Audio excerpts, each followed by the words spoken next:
서 1장 15절에서 20절 말씀입니다.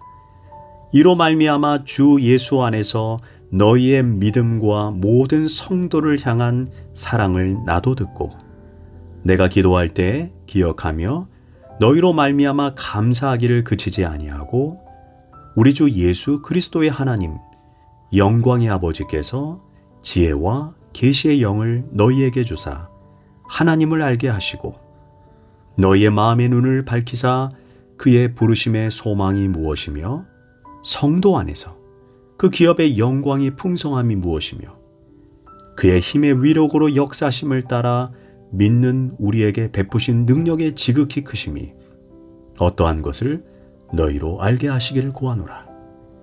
그의 능력이 그리스도 안에 역사하사 죽은 자들 가운데서 다시 살리시고 하늘에서 자기의 오른편에 앉히사. 아멘.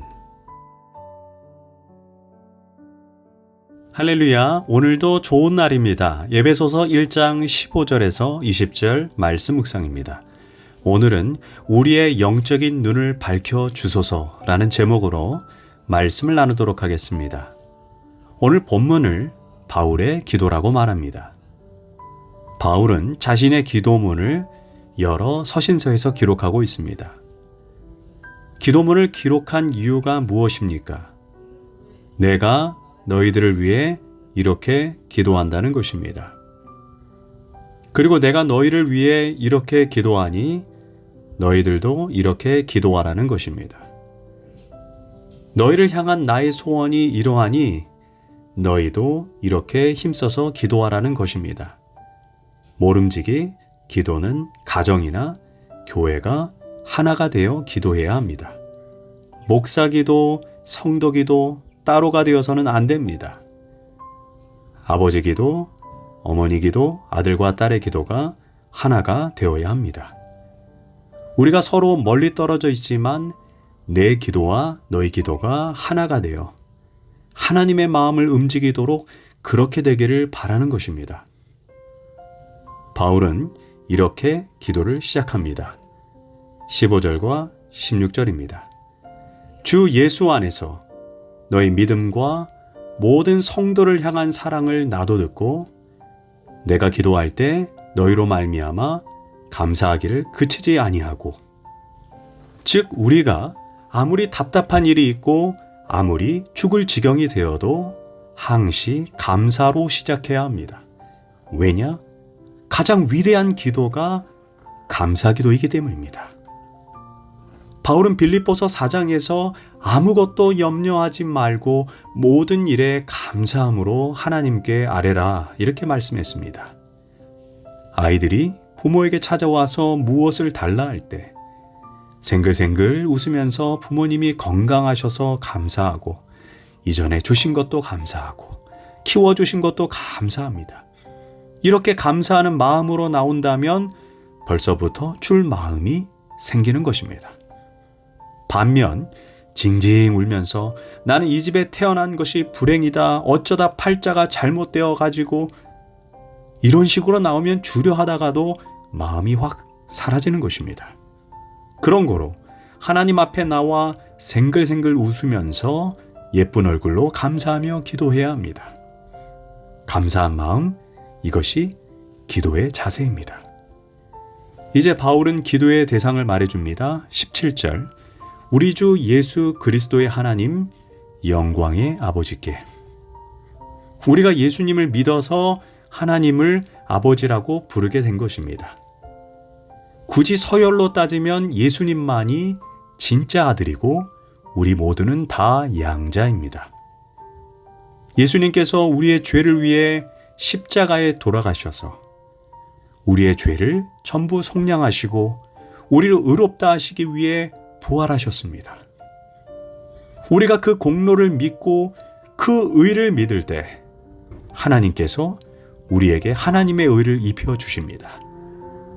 그것이 칭의입니다. 그로 인해 우리는 이제 예수님의 아버지가 나의 아버지가 된 것입니다. 로마서 8장 15절은 말합니다. 너희는 다시는 무서워하는 종의 영을 받지 아니하고 양자의 영을 받았으므로 우리가 아빠, 아버지라고 부르짖느니라. 밀러라고 하는 신학자는 하늘에 계신 우리 아버지라는 이 말은 기도의 황금문이라고 했습니다. 우리가 하나님을 아버지라고 부르는 순간 그분은 하늘 보좌에서 즉각 내려와 우리를 끌어안으시고 우리 입에서 떨어지는 모든 말에 귀를 기울이시고 응답하신다고 했습니다. 그래서 우리는 기도할 때 하나님, 아버지라고 고백하며 기도해야 되는 것입니다. 이제 바울은 기도 제목을 이야기합니다. 첫 번째 기도가 지혜와 계시의 영을 달라는 것입니다. 17절, 지혜와 계시의 영을 너희에게 주사 하나님을 알게 하시고, 지혜와 계시의 영은 성령님을 의미합니다.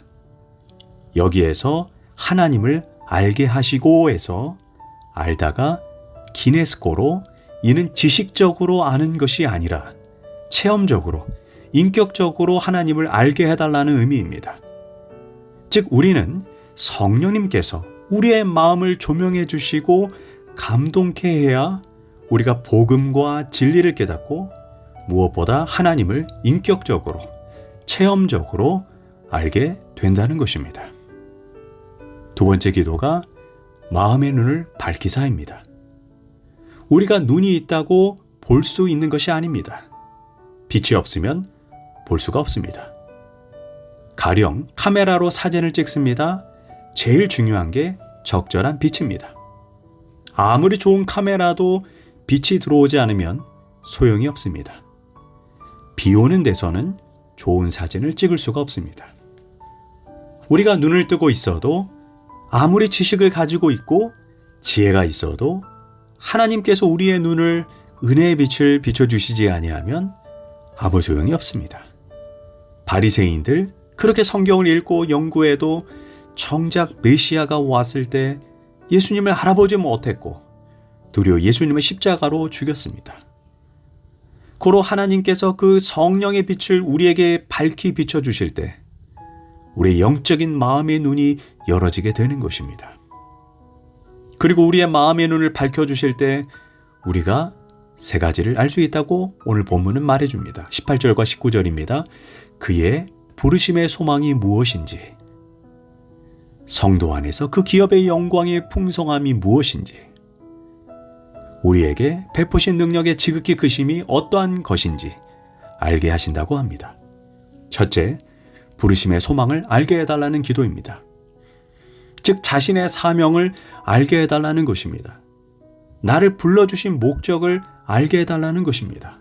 여기에서 바울은 나의 부르심, 나의 소명이 아니라 그의 부르심입니다.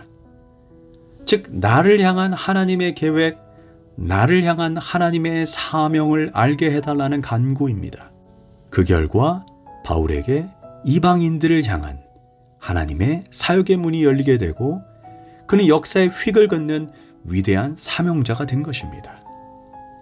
하나님께서 귀하게 사용했던 케네스 해긴 목사님은 이런 말씀을 했습니다. 대부분의 하나님의 사람들이 하나님의 완벽한 계획 가운데 있기보다 단순히 하나님이 허락하신 계획 가운데 머문다는 것입니다.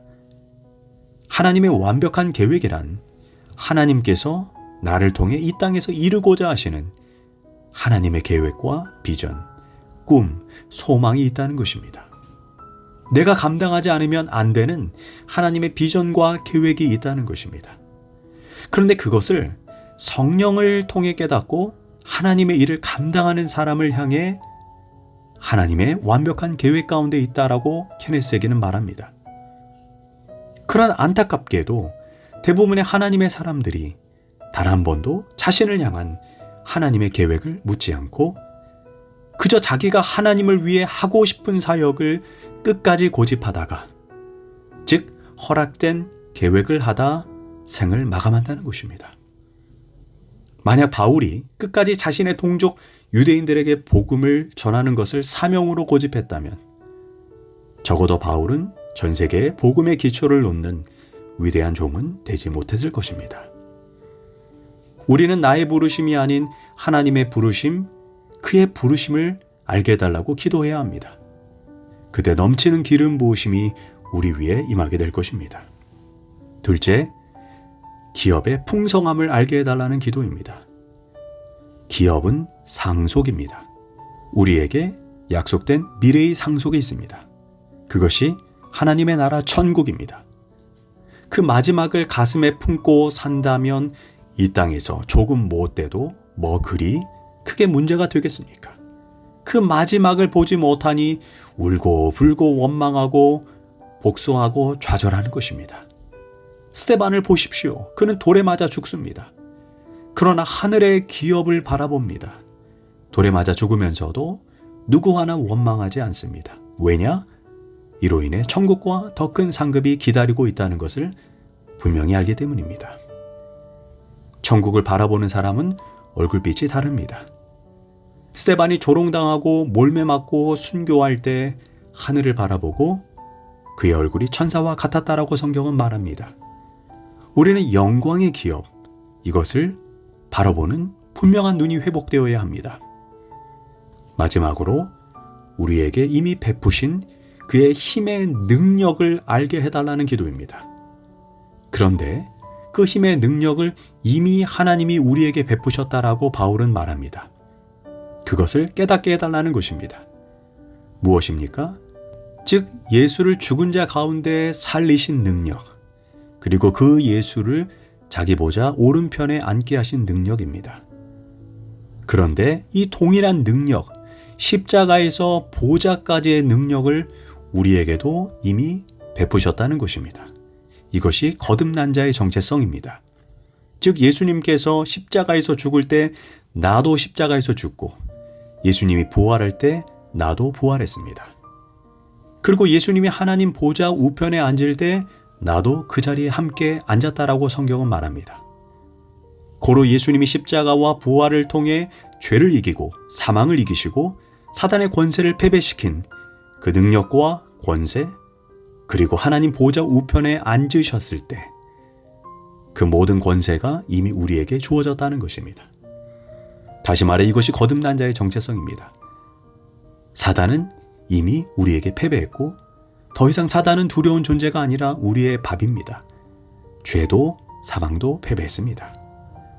우린 이렇게 내게 주어진 능력과 권세를 알아야 합니다. 이는 하나님이 우리의 마음의 눈을 밝혀주실 때 우리가 알 수 있습니다. 우리의 부르심, 우리의 기업, 우리의 능력, 이것을 알게 해달라고 계속해서 간구해야 합니다. 기도하겠습니다. 하나님, 바울의 기도에는 물질 축복 주세요, 환경 축복 주세요, 환경을 바꿔주세요라는 기도가 없다는 것을 알게 되었습니다. 이 시간 바울의 기도처럼 우리의 영적인 눈, 영적인 귀, 영적인 마음의 눈을 성령을 통해 열어주옵소서. 주님, 이 시간 우리와 함께하여 주옵소서. 예수님의 이름으로 기도합니다. 아멘.